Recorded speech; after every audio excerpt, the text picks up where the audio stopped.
Oh, okay. So this is basically a video for you to watch after we've done some basic demonstration stuff.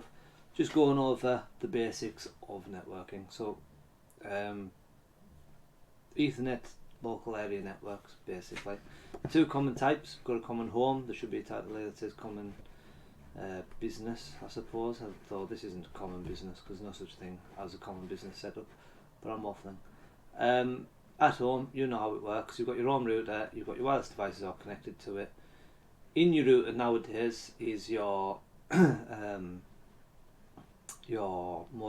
and the rest of it. Um, so your home router, once upon a time, would connect to a gateway, but the gateway is inside, or modem, sorry.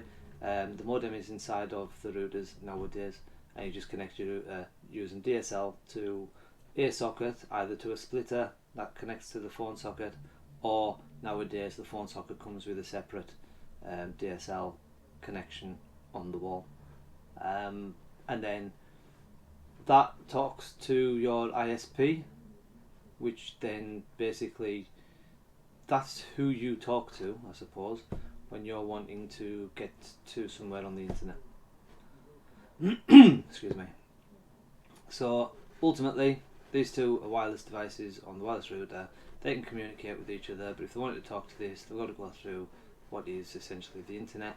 It would be better if it was a cloud there to pretend, but the actual fact is every ISP is responsible for things like DNS and things like that. I've got notes for myself just in case you hear pages turn and whatnot. So ultimately, Ethernet local area networks, the things that you have to bear in mind or remember is that Ethernet is a standard. It has guidelines on how far apart the devices can be, stuff like that. So again, with Ethernet cabling and even with Wi-Fi, I think the maximum is 100 meters. That is a standard, if you like. There's different cabling types, so there's crossover and straight through. We've talked about this before in the past. I'm not going to go through great details. There's a big difference between the two. The big difference between the two is that on a crossover cable, instead of the wiring at each end being exactly the same, some of the wires are crossed on one of the ends. Again, we'll have a look at that. I might even let you make an Ethernet cable that you can take home, get it magnetised to the fridge. Anyways, and then of course you've got Wi-Fi. Distance based on frequency. You've got the good old-fashioned 2.4 gigahertz. Nowadays there's 5 gigahertz. With Wi-Fi 6 coming in, I do believe that's going all the way up to 6 gigahertz. But that's something that if you want to research, you're more than welcome to. And of course, when we're talking about networks, we have to talk about IEEE, the Institute of Electrical and Electronic Engineers. Their standards for networking will always begin with 802, and then the number after it will focus on specific things. For example, if I type 802 standards, I think there is a wiki page, yep, I think this is it, that has all of them. So there's Ethernet 802.3 and there's Wi-Fi 802.11. They're the two that you're going to want to remember. There's a lot of other different ones. It says here Bluetooth certification disbanded because they're basically just leaving the people who created Bluetooth to look after Bluetooth. Makes much more sense considering they own it. However, nobody really owns these standards.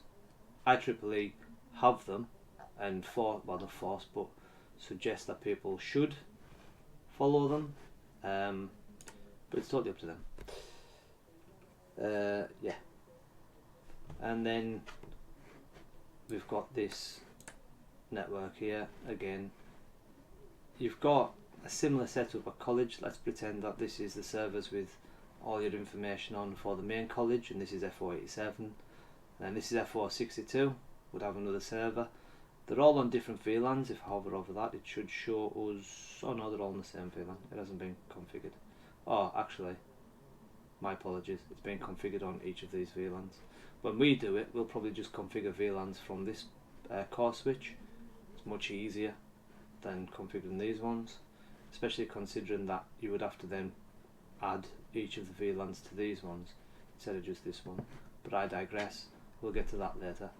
And then of course the college has got its own router to connect to its services, so this could be Janet if you like, and then yeah, so FO62 wouldn't be able to communicate with the rest of the network. These two could be talking to each other even though they are on different VLANs, and so on and so forth. Again, this is all things we have done in the past. I'm not going to go into loads and loads of detail. This is just a quick reminder, basically. So if I click on, I'm going to click on this switch. Whenever we do things in Packet Tracer, we are going to be doing it in command line.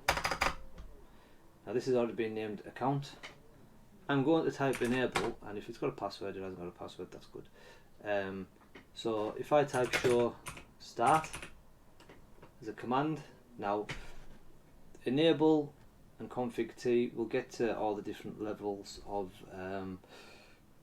the iOS operating system, as in Cisco iOS. Pardon me, one bit.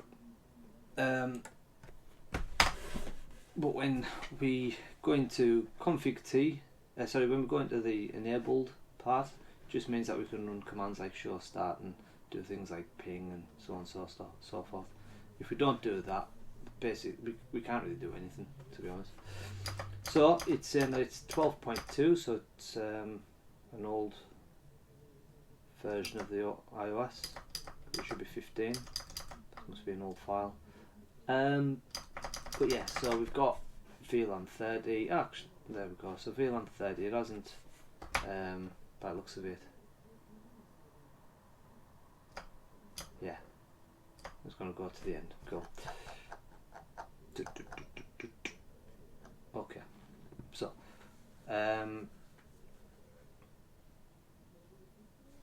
it's in here. No service has been configured for these things. I'll give you like a printout, a Word document or text document with how to configure all of this stuff, so you can practice that. This is just the name of the switch, just so that you can differentiate between them. This has been if you consider that this is on the 3rd floor. This is maybe a computer in the accounting department, but there's no guarantee that this is, you know, in a cupboard. This could be for anybody, because you wouldn't know where the wires go in real world. I feel like I was waffling there.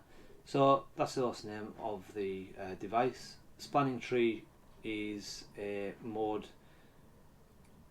When we get to do this simulation thing, if I just press play, you can see spanning tree happening there.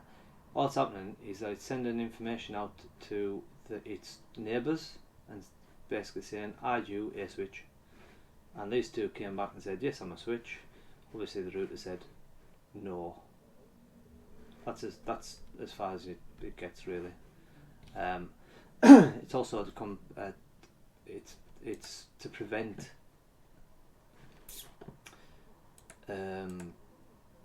like loopbacks and things like that, and lost packets, really. But again, we'll get into it. And then you've got the interfaces. So if I hover over that again, you can see that most of the interfaces are VLAN 30. Click on that. It's VLAN 30. Switch port mode access. Security. It's got MAC address. It's got sticky MAC addresses. Sorry. And spanning trees basically enabled.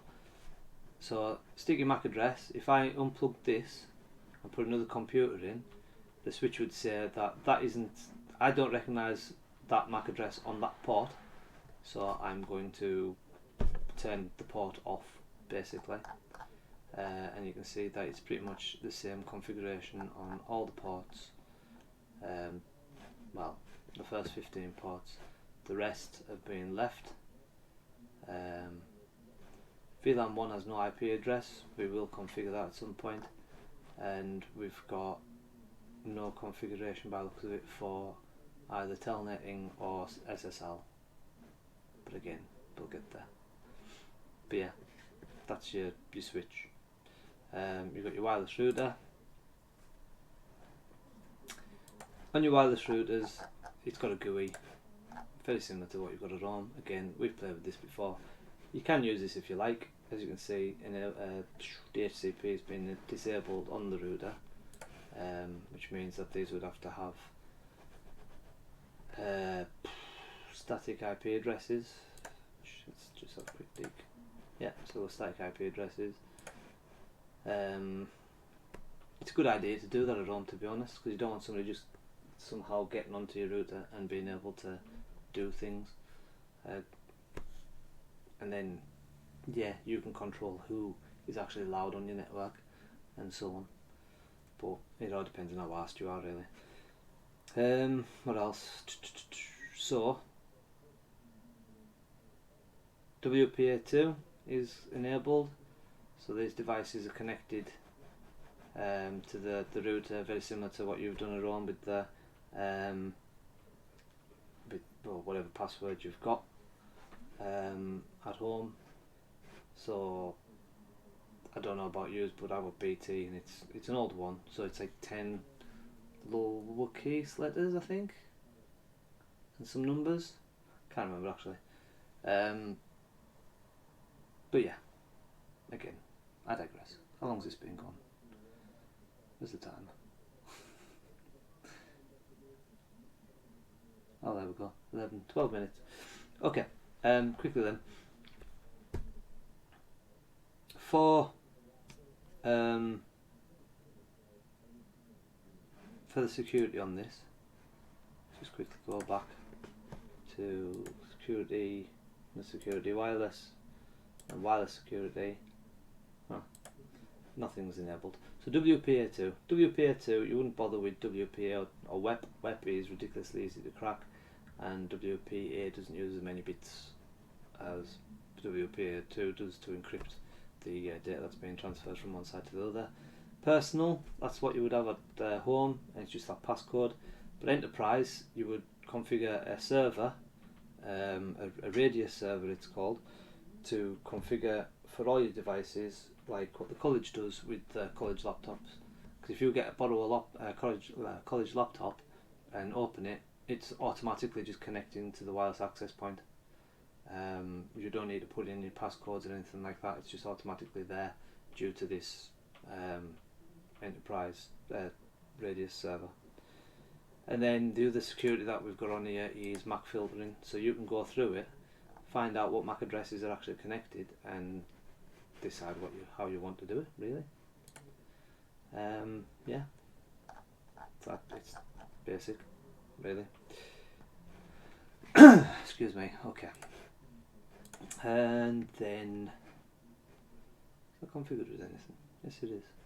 Okay, so let's just click on the router, because again, you're going to be configuring routers in here.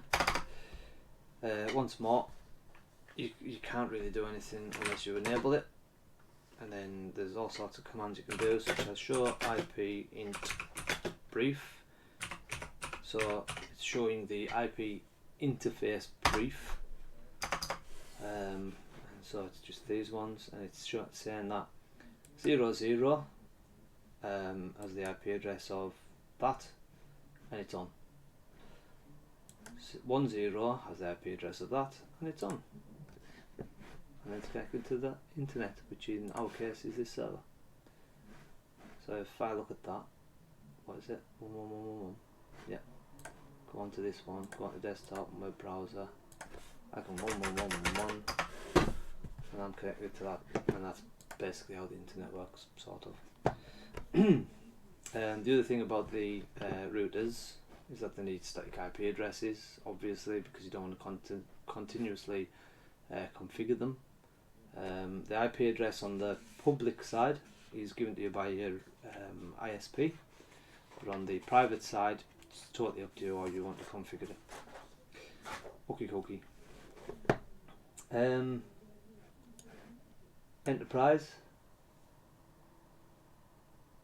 We've got. Okay.